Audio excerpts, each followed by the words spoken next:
የመካከለኛው ምስራቅ ሁኔታ አሁን ያለበት ደረጃ ከማዕበሉ በፊት ያለ ጸጥታ ሳይሆን ማዕበሉ ራሱ ምድርን እያፈራረሳት ያለበት ሰዓት ነው። 7000 ጥቃቶች፣ የነዳጅ ዋጋ መናር፣ የኦማን ፍንዳታና የትራምፕ የስልጣን ሽኩቻ ተደምረው ዓለምን ወደ ሶስተኛው ዓለም ጦርነት እየገፏት ነው። ፕሬዚዳንት ትራምፕ በኮንግረሱ የታገደባቸውን የጦርነት ስልጣን በቪቶ ስልጣናቸው ለማስመለስ ቢሞክሩም የህዝቡ ቁጣና የቀጠናው እሳት ግን በቀላሉ የሚጠፋ አይመስልም። የባሩድ ሽታው ወደ ሰላም ነፋስ እስኪቀይር ድረስም ዓለም በከፍተኛ ስጋትና ጭንቀት ዋሽንግተንና ቴህራንን መመልከቷን ትቀጥላለች። ዛሬ በኦማን የተሰማው የዚሁ ሌላው ቅርንጫፍ ነው። በኦማን ትልቁ የነዳጅ ተርሚናል ላይ የደረሰው ፍንዳታ የቀጠናው እሳት በቀላሉ እንደማይበርድ አመላካች ሆኗል። በመካከለኛው ምስራቅ ምድር ላይ እየታየ ያለው ክስተት አሁን ከቁጥጥር ውጭ ወደሆነ አቅጣጫ እየተቀየረ ይመስላል። የባሩድ ጢስ የሸፈነው የፋርስ ባህረ ሰላጤ ሰማይ በየሰከንዱ በሚፈነዱ ሚሳኤሎችና ድሮኖች ተቀዶ ውሏል። ዓለም እስትንፋሷን ዛግ የምትጠብቀው የአሜሪካና የኢራን ፍጥጫ አሁን የግልግል ወታደራዊ እሳት ሆኖ ቀጠናውን እያቃጠለው ቀጥሏል። ትናንት አመሻሽም በኦማን ስትራቴጂካዊ ነዳጅ መጫኛ ተርሚናል ሚና አልፋሃል ላይ የተከሰተው ታላቅ ፍንዳታ የዓለምን የነዳጅ ገበያ ብቻ ሳይሆን የዲፕሎማሲውንም ተስፋ ያጨለመው ይመስላል። በአንድ በኩል ፕሬዚዳንት ዶናልድ ትራምፕ ታላቅ ስምምነት ላይ ደርሰናል እያሉ በሚመኩበት በዚያው ቅጽበትም በመሬት ላይ ያለው እውነታ ግን ከተሞችን ወደ ፍርስራሽነት የሚቀይር አውዳሚ ጦርነት ሆኖ ቀጥሏል። የኢራን አብዮታዊ ዘብ በቅርቡ በኩዌት በባህሬንና በኦማን ላይ የከፈተው መጠን ሰፊ የድሮን ናዳ፣ አሜሪካ በኢራን ደሴቶች ላይ የፈጸመችው አጸፋዊ ድብደባ፣ እንዲሁም በዋሽንግተን ዲሲ በትራምፕ ላይ የተነሳው ታሪካዊ የሪፐብሊካን አመፅ የኢራን ጦርነት ወቅታዊ ክስተቶች ሆኗል። በኦማን የነዳጅ ኢንዱስትሪ እምብርት በሆነው በሚና አልፋሃል ተርሚናል ላይ በድሮን የተሰነዘረ ነው ተብሎ የሚታመን ታላቅ ፍንዳታ ተከስቷል። ይህ ፍንዳታ በመርከብ ማቆሚያ ጣቢያዎች መካከል በመከሰቱ የነዳጅ ጭነት አገልግሎት ሙሉ በሙሉ እንዲቋረጥ ተደርጓል። ሮይተርስ እንደዘገበው ከሆነ በርካታ ግዙፍ የነዳጅ ጫኝ መርከቦች ከወደብ ውጭ መልሕቅ ጥለው በድንጋጤ እንዲቆሙ ተገደዋል። ይህ በኦማን ላይ የተቃጣው ጥቃትም ኢራን ጦርነቱን ከቀድሞ ይበልጥ እያሰፋችው መሆኑን የሚያሳይ ትልቅ ምልክት ሆኗል። ኢራን በበኩሏ የአሜሪካንን የእዝና የቁጥጥር ማዕከል የያዘች መርከብን መምታቷን ብትገልጽም የአሜሪካው የማዕከላዊ እዝ ግን ይህን መረጃ የፈጠራ ወሬ ሲል አጣጥሎታል። የኢራን አብዮታዊ ዘብ የሰነዘረው ጥቃት በዚህ ብቻ አላበቃም። አሜሪካ በሆርሙዝጋን ግዛት በሚገኘው የሲሪክ ደሴት የኮሚኒኬሽን ህንፃ ላይ ለፈጸመችው ድብደባ አጸፋ ለመመለስ የኢራን የጦር ጀቶች ጥቃቱ ተሰንዝሮበታል ያሉትን የአሜሪካ አየር ኃይል ካምፕ ኢላማ በማድረግ መምታታቸውን ገልጸዋል። ኢራን የትኛውን ካምፕ እንደመታች በዝርዝር ባትገልጽም ትንኮሳው ያለምላሽ አይቀርም በሚል የሰነዘረችው ማስጠንቀቂያ ግን ቀጠናውን በእርጥብ ጭር ላይ አስቀምጦታል። በተመሳሳይ ሰዓት በኩዌት ሰማይ ላይ የታየው የሚሳኤልና የድሮን ናዳ መላውን ሀገር አንቀጥቅጧል። የኩዌት አየር መከላከያ ስርዓት ተከታታይ ያላቸውን ጥቃቶች መክቷል። ኩዌት ግዙፍ የሆነውን የአሜሪካ የጦር ሰፈር የምታስተናግድ ሀገር በመሆኗ የኢራን ጥቃት ቀጥተኛ የሆነ የጦርነት አዋጅ ተደርጎ ተወስዷል። የመካከለኛው ምስራቅ የሰሞኑን ጥቃቶች የሚያመላክቱት መረጃዎች ደግሞ ይበልጥ አስደንጋጭ ሆኗል። አሻር ቀላውሳት ይፋ ባደረገው መረጃ መሰረት ጦርነቱ ከተቀሰቀሰበት የካቲት ወር ጀምሮ እስከ ሰኔ 2026 መጀመሪያ ድረስም ኢራን በባህረ ሰላጤው ሀገራት ላይ የሰነዘረችው ጥቃት 7028 ደርሷል።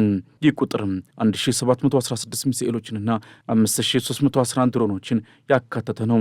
ይህ የሚያሳየው ቴህራን በከፍተኛ ሁኔታ በድሮን ቴክኖሎጂ ላይ መመካቷንና ርካሽ ነገር ግን አውዳሚ የሆኑ ጥቃቶችን እንደ ዋነኛ ስልት መከተሏን ነው። ምንም እንኳን ባሳለፍነው ሚያዝያ ወር በፓኪስታን አሸማጋይነት የተኩስ አቁም ስምምነት ቢደረስም ከዚያን ጊዜ ወዲህ ብቻ ከ215 በላይ የኢራን ጥቃቶች ተመዝግቧል። በተባበሩት አረብ ኤምሬቶች ላይ 2846፣ በሳውዲ አረቢያ 1200 እንዲሁም በኩዌት ላይ ደግሞ 1194 ጥቃቶች ተከፍተዋል። ይህ ጥቃት ቀጠናውን ወደ ለየለት ቀውስ እየገፋ ይገኛል።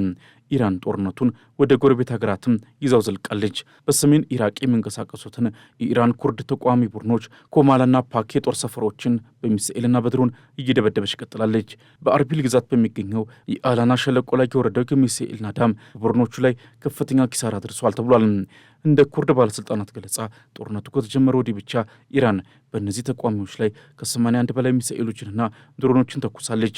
የኢራን የውጭ ጉዳይ ሚኒስቴር ቃል አቀባይ እስማኤል ባቃይ ሀገራት ግዛታቸው ለሌላ ሀገር ወረራ እንዳይውል የመከላከል ሕጋዊ ግዴታ አለባቸው ማለትም ኩዌትንና ሌሎች የአሜሪካ ሀገሮችን ለጥቃቱ ቀጥተኛ ተጠያቂዎች ናቸው ሲሉ ወንጅለዋል። ባቂ አክለውም የአውሮፓ ህብረትን ግብዝነትና ግዴለሽነት በማሳየት የኮነኑ ሲሆን ኢራን ራሷን የመከላከል መብት እንዳላት አጽንኦት ሰጥተዋል ሲል የዘገበው ሮይተርስ ነው። ይህ በእንዲህ እንዳለ በኢራን የፖለቲካ መንደር ውስጥ ሌላ አይነት ፍንዳታ እየተሰማ ነው። የኢራኑ የፓርላማ አባል ሐሚድ ረሳኢ ጦርነቱ በኢራን ድል እንደሚጠናቀቅ ቢገልጹም ከጦርነቱ በኋላ ግን ሊበራሎች ወይም ወደ ምዕራቡ ዓለም የሚያዘነብሉ ግለሰቦች ስልጣን ሊቆጣጠሩ ይችላሉ በሚል ለደጋፊዎቻቸው ጥብቅ ማስጠንቀቂያ ሰጥተዋል። ረሳኢ እንደሚሉት ከሆነ እነዚህ ግለሰቦች በድርድር ወቅት ለምዕራቢያን እጃቸውን የሚሰጡና የኢራን የጦርነት አቋም የሚያዳክሙ ከዳተኞች ናቸው። ይህ የውስጥ ፖለቲካ ሽኩቻ ደግሞ በቴህራንና በዋሽንግተን መካከል የሚደረገውን የሰላም ድርድር ይበልጥ አዳጋች አድርጎታል። ወደ ዋሽንግተን ዲሲ ስንመለስ ግን ፕሬዚዳንት ዶናልድ ትራምፕ በታሪካቸው አይተውት የማያውቁት ትልቅ የፖለቲካ መቅሰፍት ደርሶባቸዋል።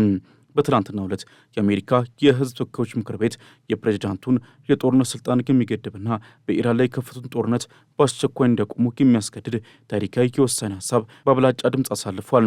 ይህ ውሳኔ 215 ለ208 በሆነ ጠባብ ድምፅ ያለፈው አራት የሪፐብሊካን የሕግ መወሰኛ ምክር ቤት አባላት ከገዛ ፕሬዚዳንታቸው ይልቅ ከዲሞክራቶች ጋር በመቆማቸው ነው። የኬንታኪው ቶማስ ማሴ፣ የሚቺጋኑ ቶም ባሬት፣ የኦሃዮ ዋረን ዴቪድሰንና የፔንስልቫኒያው ብራያን ፊትዝፓትሪክ የትራምፕን ንብሬት በመቃወምም ከፓርቲያቸው መስመር ወጥቷል። ትራምፕ ለዚህ ውሳኔ የሰጡት ምላሽ እጅግ ኃይለኛና የቁጣ ቃላት የተሞላበት ነበር። ትሩዝ ሶሻል በተባለው ገጻቸው ላይ ውሳኔውን ሀገር ወዳድነት የጎደሉ ሲሉ የጠሩ ሲሆን አራቱን ሪፐብሊካኖች ደግሞ ለታይታ የሚሰሩ ማለት ሰድቧቸዋል። ትራምፕ እኔ ከኢራን ጋር የመጨረሻውን የሰላም ድርድር እያደረግኩ ባለሁበት ሰዓት እንዲህ ያለ ውሳኔ ማሳለፍ አሜሪካንን አሳለፉ መስጠት ነው ብለዋል። ሆኖም ግን ኮንግረሱ የ1973ቱን የጦርነት ስልጣን ሕግ በመጥቀስ ፕሬዚዳንቱ ያለ ኮንግረሱ ፍቃድ ጦርነት የመቀጠል መብት እንደሌላቸውና የ60 ቀናት የሕግ ገደብ ማለፉን አሳስቧል።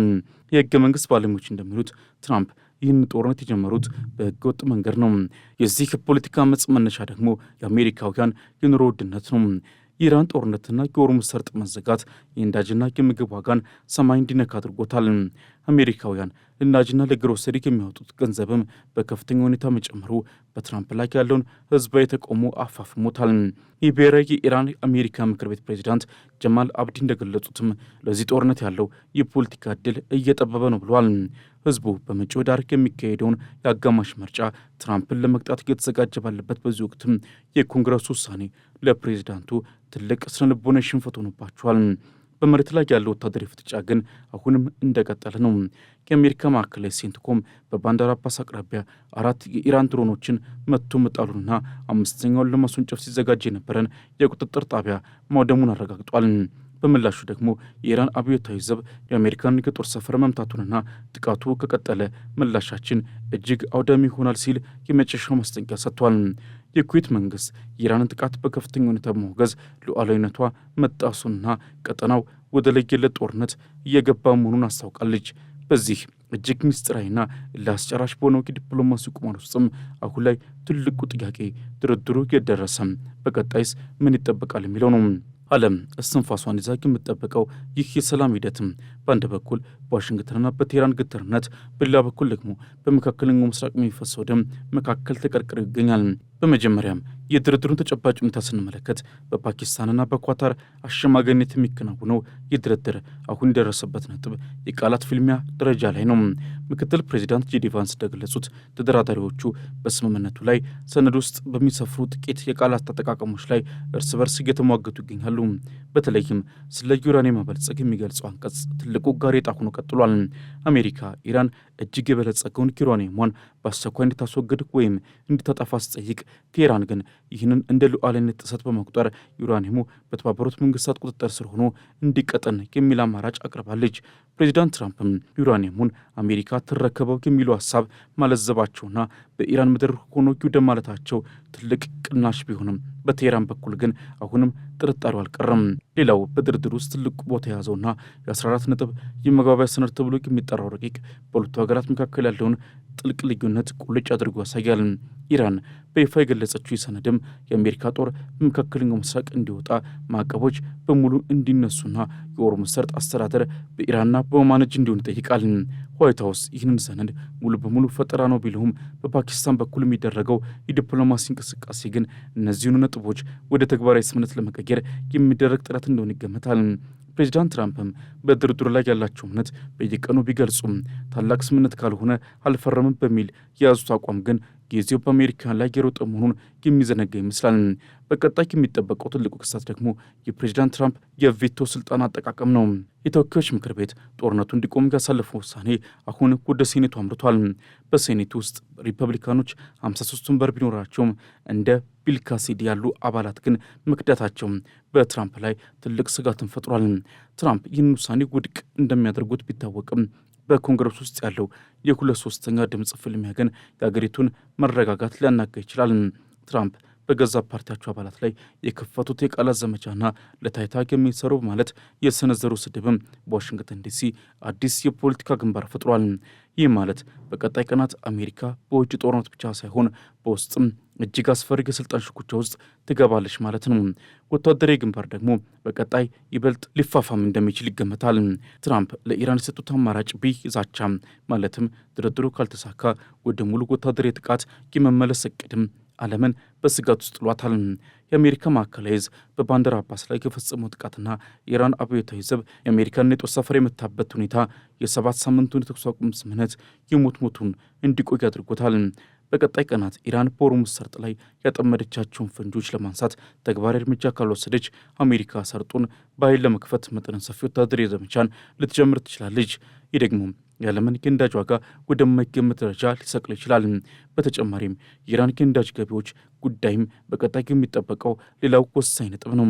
አሜሪካ የከፈተችው ኢኮኖሚክ ፊውሪ ዘመቻ የኢራን ጥቁር የነዳጅ መርከቦች ኢላማ ማድረጉ ቴህራን በድርድሩ ላይ ያላትን አቋም እንድታለዝብ ሊያስገድዳት ይችላል። በውጭ ባንኮች የታገዱት በ10 ቢሊዮኖች የሚቆጠሩ የኢራን ዶላሮች መለቀቅ አለመለቀቅ የድርድሩ ሌላው የሞት ሽረት ጉዳይ ነው። ትራምፕ እነዚህን ገንዘቦች ለመልቀቅ አሁንም ማመንታታቸው ኢራን በባሕረ ሰላጤው ሀገራት ላይ የምታደርሰውን ጥቃት እንድታጠናክር ሰበብ ሊሆናት ይችላል። የኦማንና የኩዌት ሁኔታም በቀጣይ ትኩረት የሚሻ ነው። ትራምፕ ኦማንን እናጋጊያለን ብለው መዛታቸው በቀጠናው ያሉ የአሜሪካ አጋሮች በትራምፕ አስተዳደር ላይ ያላቸውን እምነት እንዲሸረሽር አድርጓል። ኩዌት የኢራንን ጥቃት ተከትሎ የሰነዘረችው ውግዘትና አሜሪካ ካሳገችው ደካማ ምላሽ የባሕረ ሰላጤው ሀገራት የራሳቸውን ደህንነት በራሳቸው ለመጠበቅ ወደ አዲስ ወታደራዊ ጥምረት ሊያምሩ እንደሚችሉ ይጠቁማል። በቀጣይ ቀናት የሚጠበቀው ነገር ወይ የታሪክ ትልቁ የሰላም ብስራት ካልሆነም ደግሞ መላውን ዓለም ወደ መጨረሻው ጥፋት የሚመራው ታላቁ ጦርነት ነው። ድርድሩ በአሁኑ ወቅትም እጅግ ቅርብ ነገር ግን እጅግ ሩቅ በሆነ አጣብቂኝ ውስጥ ሆኖ ይገኛል።